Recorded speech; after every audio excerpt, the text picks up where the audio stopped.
پاکستانی قوم نے آج یوم فضائیہ منا کر اپنے شاہینوں کی لازوال خدمات کو خراج تحسین پیش کیا۔ پاک فضائیہ نے بھارت کے ساتھ ساتھ اسرائیل کی فضائیہ کا غرور کیسے خاک میں ملایا، پاک شاہینوں کی بہادری کے قصے منظر عام پر آ گئے۔ 6 ستمبر 1965 میں بھارت نے پاکستان پر حملہ کیا اور اپنی پسند کے محاذ کھول کر اس نے لاہور پر قبضے کا منصوبہ بنایا، مگر پاکستان کی بہادر زمینی افواج کے ساتھ ساتھ فضائیہ نے بھی بھارتی افواج کو ایسا سرپرائز دیا کہ بھارتی فوج اپنی لاشیں اور اسلحہ تک چھوڑ کر بھاگنے پر مجبور ہو گئی اور آج تک بھارت اپنے زخم چاٹ رہا ہے۔ 6 ستمبر کو قوم اپنے شہداء کو خراج تحسین پیش کرتے ہوئے 7 ستمبر کے دن اپنی فضائیہ کے غیر معمولی کارناموں پر اس کو خراج تحسین بھی پیش کرنے میں گرم جوشی کا اظہار کرتی ہے۔ آج پوری قوم اپنے شاہینوں کے ساتھ یوم فضائیہ منا رہی ہے اور 1965 کے شاہینوں کی بہادری کو یاد کرتے ہوئے مکمل یکجہتی کا اظہار کر رہی ہے۔ آج ملک بھر میں یوم فضائیہ منایا جا رہا ہے۔ کراچی سے خیبر تک فضائیہ کے طیاروں نے اپنے ہیروز کو سلامیاں پیش کی ہیں۔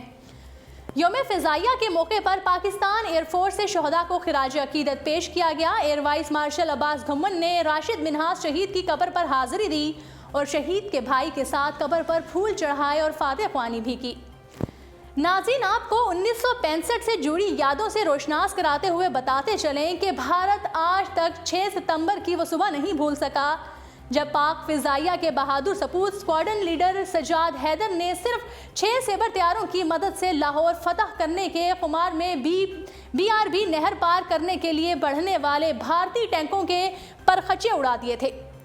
آج ہی کے دن دشمن کو وہ شام بھی یاد ہوگی جب پاک فضائیہ کے شاہین صرف 20 منٹ میں انتہائی نچلی پرواز کرتے ہوئے پٹھان کوٹ ایئر بیس پہنچے تھے اور وہاں کھڑے جدید ترین MiG 21 طیاروں کو آگ کے گولوں میں تبدیل کر دیا تھا۔ بھارت کو شکاریوں کے شکاری کا لقب پانے والے MM عالم بھی خوب یاد ہوں گے، جنہوں نے 1 منٹ سے بھی کم وقت میں 5 بھارتی طیاروں کو ملیہ میٹ کر دیا تھا۔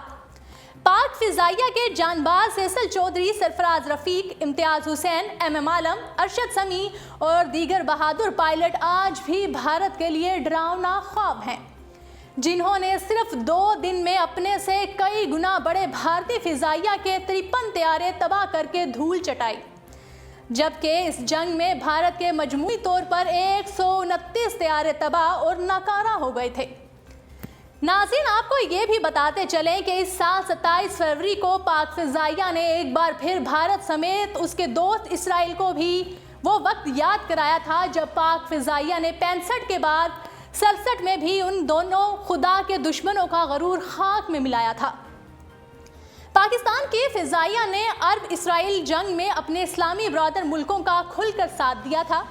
6 روزہ جنگ میں پاک فضائیہ کے ہواباز اردن، مصر اور عراق کی فضائیہ کی جانب سے لڑے اور اسرائیلی فضائیہ کے 3 جہازوں کو مار گرایا، جبکہ ان کا کوئی نقصان نہیں ہوا اور اسرائیلی پیش قدمی رکنے کی سب سے بڑی وجہ بھی قرار پائی۔ پاک فضائیہ کی موجودگی کی وجہ سے اسرائیل کے ارادے خاک میں مل گئے تھے اور اس دن کا بدلہ چکانے کے لیے اسرائیل آج تک بھارت کے ساتھ کھڑا ہو کر پاکستان کے خلاف کارروائیوں میں لگا ہوا ہے۔ ناظرین، 1973 میں جنگ یوم کپور کے دوران بھی پاکستان نے مصر اور شام کی مدد کے لیے 16 ہواباز مشرق وسطیٰ بھیجے تھے، لیکن ان کے پہنچنے تک مصر نے پہلے ہی جنگ بندی کر دی۔ تاہم شام، جو اسرائیل سے حالت جنگ میں تھا، اس کے لیے 8 پاکستانی ہوابازوں نے شام کی جانب سے جنگ میں حصہ لیا اور MiG 21 طیاروں میں پروازیں کر کے شام کا دفاع کیا۔ پاکستان کے فلائٹ لیفٹیننٹ ستار علوی یوم کپور جنگ میں پاکستان کے پہلے ہواباز تھے جنہوں نے اسرائیل کے ایک میراج طیارے کو مار گرایا تھا۔ انہیں شامی حکومت کی جانب سے اعزاز سے بھی نوازا گیا۔ ان کے علاوہ پاکستانی ہوابازوں نے 4 F-4 فینٹم طیارے تباہ کیے، جبکہ پاکستان کا کوئی جانی یا مالی نقصان نہیں ہوا۔ یہ پاکستانی ہواباز 1976 تک شام میں موجود رہے اور شام کے ہوابازوں کو جنگی تربیت دیتے رہے۔ ناظرین، آپ کو یہ بھی بتاتے چلیں کہ پاک فضائیہ کے پاس پیشہ ورانہ مہارتیں رکھنے والے پائلٹوں اور جدید وار ٹیکنالوجی کی وجہ سے بھارت کے ساتھ ساتھ اسرائیل کو بھی سبق سکھانے کی برتری حاصل ہو چکی ہے۔ پاکستان ایئر فورس امریکی جہازوں کی محتاج نہیں رہی، اس نے چین کے علاوہ خود بھی پاکستان میں جنگی طیارے بنا ڈالے ہیں۔